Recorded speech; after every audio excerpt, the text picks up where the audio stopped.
Ketok palu, protes AFC ke FIFA diterima. Satu slot pengganti Iran di babak playoff dadakan hanya dari Asia.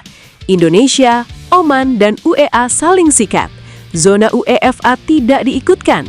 Netizen, kesempatan emas ini, ayo buktikan.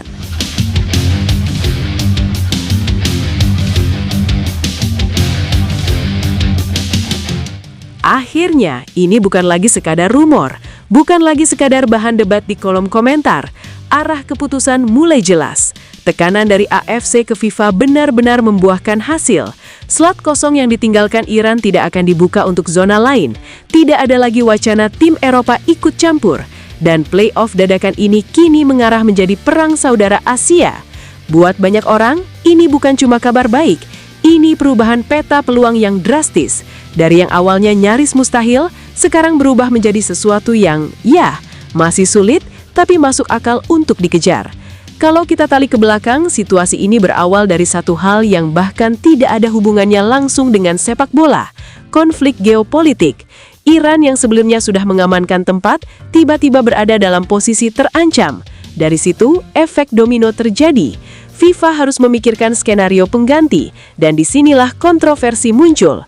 Karena opsi pertama mereka justru bukan memberikan slot itu ke Asia lagi, tapi membuka kemungkinan playoff lintas benua. Artinya, Asia harus bertarung ulang melawan Eropa untuk sesuatu yang seharusnya jadi hak mereka.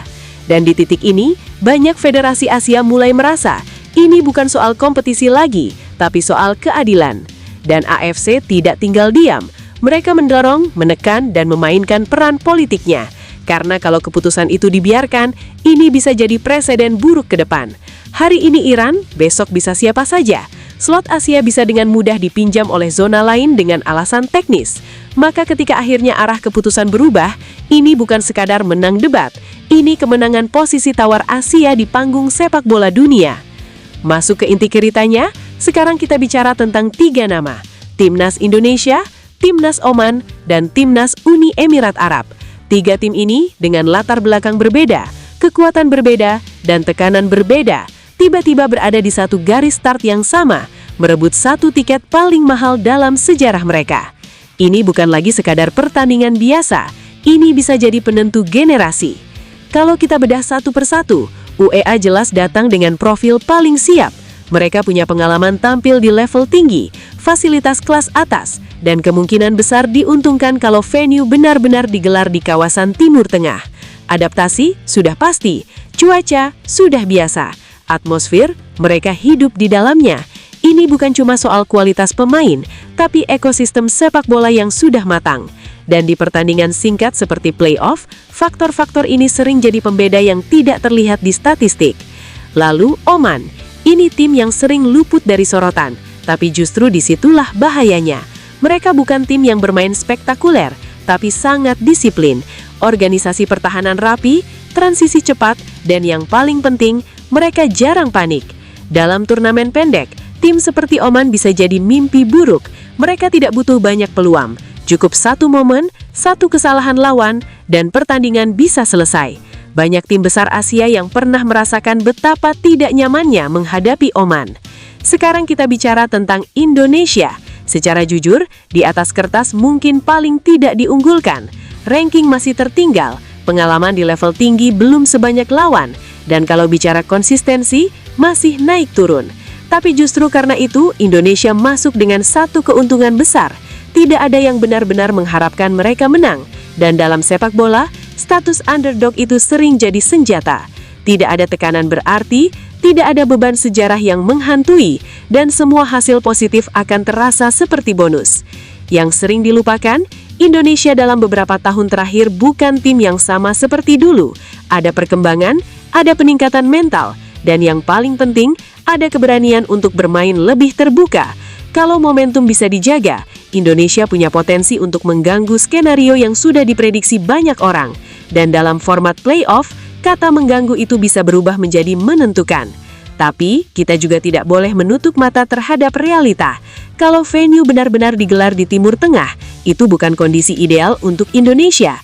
Perjalanan jauh, adaptasi cuaca, perbedaan waktu, sampai tekanan atmosfer stadion, semua itu nyata. Belum lagi faktor non-teknis yang sering jadi pembicaraan di level ini. Ini bukan cuma soal siapa yang lebih bagus bermain bola, tapi siapa yang paling siap menghadapi segala hal di luar bola. Disinilah pentingnya persiapan, karena kesempatan seperti ini datang tiba-tiba, tanpa roadmap yang jelas. Tidak ada waktu panjang untuk uji coba, tidak ada banyak ruang untuk eksperimen. Semua harus serba cepat, serba tepat. Salah ambil keputusan sedikit saja, peluang bisa hilang begitu saja. Dan di level ini, tidak ada kata nanti kita coba lagi. Ini sekali jalan. Menariknya, ketika UEFA resmi tidak diikutkan, banyak reaksi berubah drastis. Dari yang awalnya pesimis, sekarang mulai muncul optimisme. Netizen menyebut ini sebagai kesempatan emas, dan memang tidak salah. Karena kalau dibandingkan harus menghadapi tim Eropa, melawan Oman dan UEA jelas lebih realistis. Masih berat, tapi at least ada jalur yang bisa dibayangkan. Dan di titik ini, kita masuk ke pertanyaan paling penting. Apakah Indonesia siap memanfaatkan momen ini? Karena sejarah sepak bola penuh dengan cerita tim yang tiba-tiba muncul dari situasi tak terduga. Mereka tidak selalu yang paling kuat, tidak selalu yang paling difavoritkan, tapi mereka ada di waktu yang tepat, dengan keberanian yang tepat. Ini bukan lagi soal hitung-hitungan peluang di atas kertas.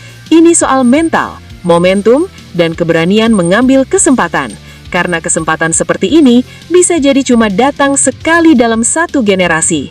Dan ketika pintu itu terbuka, tidak ada yang peduli bagaimana kamu sampai di sana. Yang penting, kamu berani melangkah masuk atau tidak. Wah, gimana pendapat kalian guys? Setuju nggak kalau skemanya begini? Jangan lupa tinggalin komentar kalian di bawah ya.